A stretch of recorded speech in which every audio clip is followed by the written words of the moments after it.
F-16 fighter pilot, retired. You decided recently that you wanted to go public. I wanted to start talking about this because there's just too many lies in the world now. It just seems like everything is deceit, and it gets overwhelming. And all they have to do is go down the road that I went down, and they're going to be sitting on this side of the screen as well, because it's obvious. But the reason you don't ever look into it when you're in the moment is because you just figure the earth is just vast. You don't see curvature because it's huge, right? So you don't ever think to question it, right? And I never even thought to wonder what the curvature formula is, right? 8 inches per mile squared, that ain't vast, man.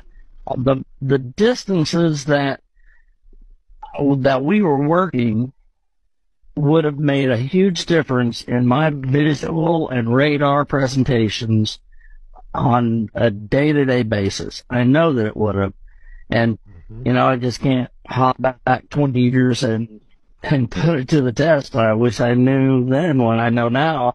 And actually, some of my goals about this is hoping that some young fighter pilot will go, wow, I'm going to check out what that old bastard says, and go out and do what I'm going to describe to you guys in a minute to put it to the test. Radar Mechanics 101, they built it for a flat, stationary Earth. There's no doubt about it. And my goal is for some young fighter pilot to listen to what I just said, go out tomorrow and set the bottom of your L-strobe on your altitude, run it out there to 80 miles, and that bottom altitude on your cursor will stay the same out to 80 miles. Whereas it should get bigger, right? Because the Earth is curving away. That's right. C'est le vol spatial et le vol en ligne, c'est la même chose en fait. Il y a une phase très dynamique au décollage.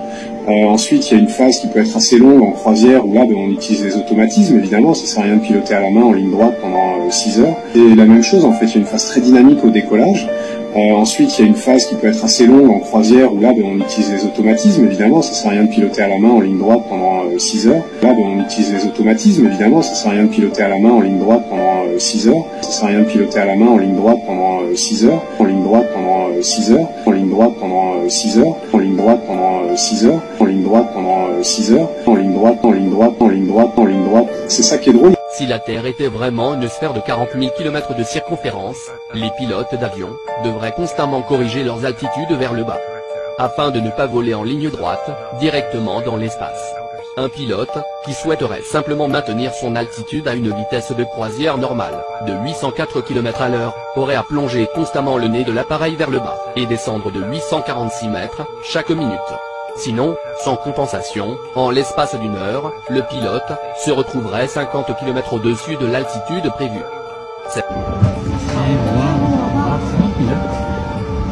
J'avais une petite question. En fait, on vole bien à 3 degrés, c'est ça?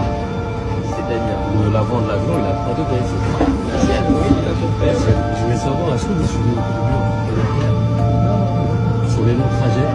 Rien, c'est le non, mais ça... Non, soyez franc. La Terre, elle est plate, vue d'en haut. Vue d'en haut. Vue d'en haut, elle est plate. D'en haut. Et vue d'en bas, elle est plate aussi. Et la NASA... Ouais, je vais pas chercher vers la NASA, en tout cas. Merci, au revoir. Alors, comme vous pouvez le voir, comme vous pouvez le constater, les avions ne se déplacent pas sur une boule, ils se déplacent sur une terre plate, non tournante. Et la NASA elle-même l'admet dans ses documents officiels qui sont même, que vous pouvez trouver sur Google et facilement. Tout est là, sous vos yeux, mais vous refusez de voir. Les avions se déplacent en ligne droite, pas sur une boule, pas à l'envers comme dans un film de science-fiction. Tout ça, c'est des bullshit. La Terre est plate.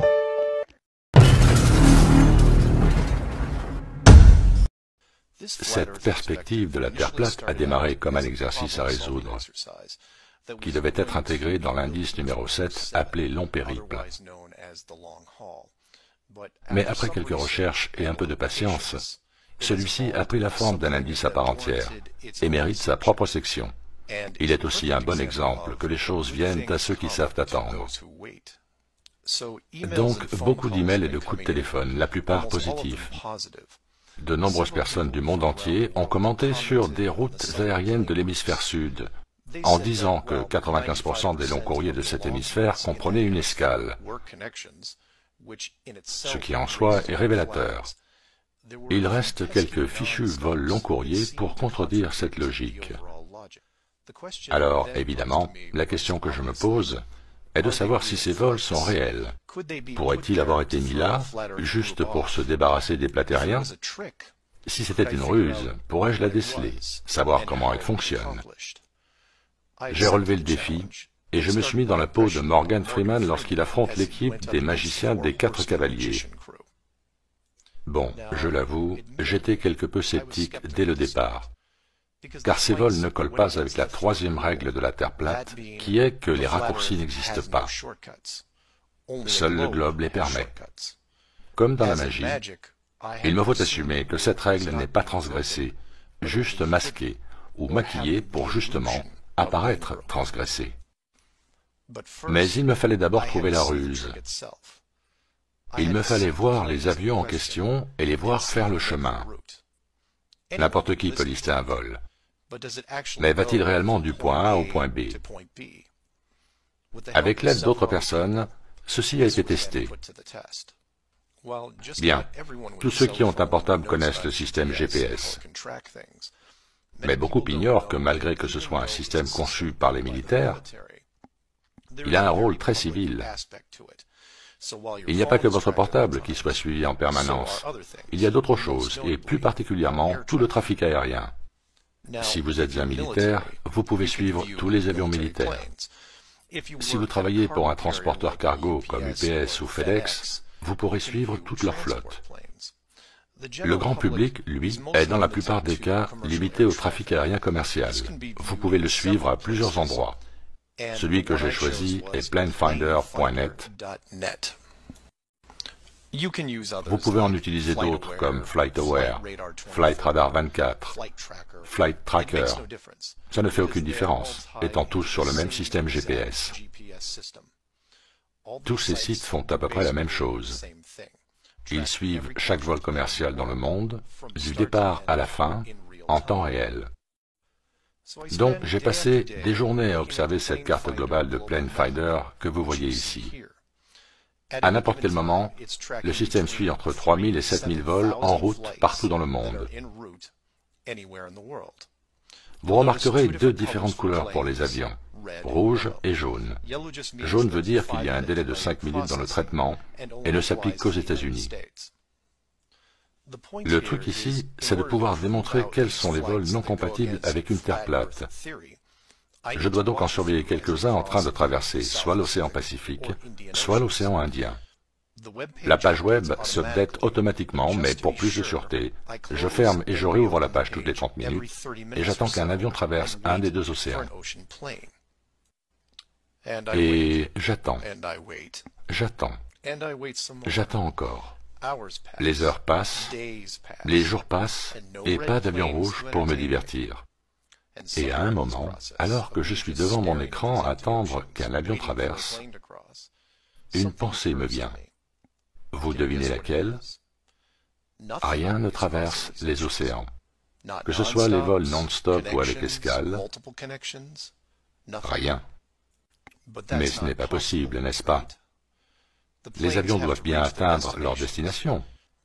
Je décidai de changer de vitesse et focalisa uniquement sur le littoral de l'hémisphère sud. Et là, je commençais à comprendre. Je suivais un avion au départ du Brésil, en route vers l'Afrique du Sud, qui, il faut le préciser, n'est pas une destination long courrier. La distance n'est que de quelques centaines de kilomètres. J'allais chercher une boisson, et à mon retour, disparu. Juste un bug, n'est-ce pas? Je me mis à en suivre un autre, et un autre. Et la même chose se produisit encore, et encore. Au moment où l'avion atteint une ligne imaginaire dans l'océan, le GPS le fait disparaître. Un ami qui étudie le même problème m'envoie quelques liens que j'ai mis dans la section description et je vous encourage à les suivre. Au premier abord, ça n'a pas l'air terrible. Juste un logbook de vol avec des données comme la vitesse, l'altitude, l'emplacement, les choses habituelles. Alors on défile vers le bas jusqu'à 3h30 du matin et l'emplacement disparaît et est remplacé soit par le mot approximatif, soit par le mot estimation. Et la même chose se répète durant les 5 heures suivantes, jusqu'à ce que, miraculeusement, 1 heure avant l'atterrissage, tout redevient normal. Le système GPS montre à nouveau l'avion, en temps réel, sur le point d'arriver à sa destination.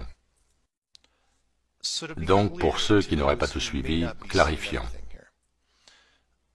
Les vols sont lâchés par le GPS et leurs données disparaissent et restent invisibles presque jusqu'à l'arrivée. Là vous dites, bien c'est comme ça que le GPS fonctionne. Bien non, car l'hémisphère nord, lui, montre plein d'avions survolant l'Atlantique. Alors vous dites que c'est peut-être localisé juste dans l'hémisphère sud. Et moi je dis, bien pourquoi alors tous les vols proches ou au-dessus des continents sont parfaitement suivis? De plus, le GPS est un système américain. Et les Américains partent en vacances tous les jours. Et vous allez me dire que ces gens-là ne seront pas suivis?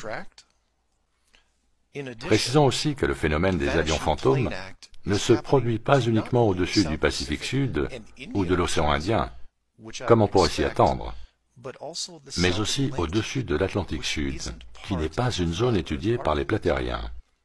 Il y a un paquet d'avions qui traversent cet océan pas si grand entre l'Amérique du Sud et l'Afrique.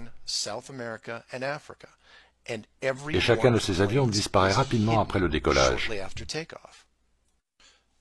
Alors là, vous dites, pour quelle raison ces avions seraient-ils cachés sur les routes les plus courtes de l'Atlantique?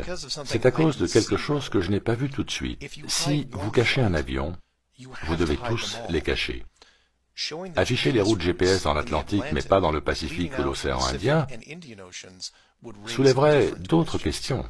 Donc la logique ici, en dépit d'être très sournoise, est censée. La troisième règle est que la Terre plate ne comporte pas de raccourci.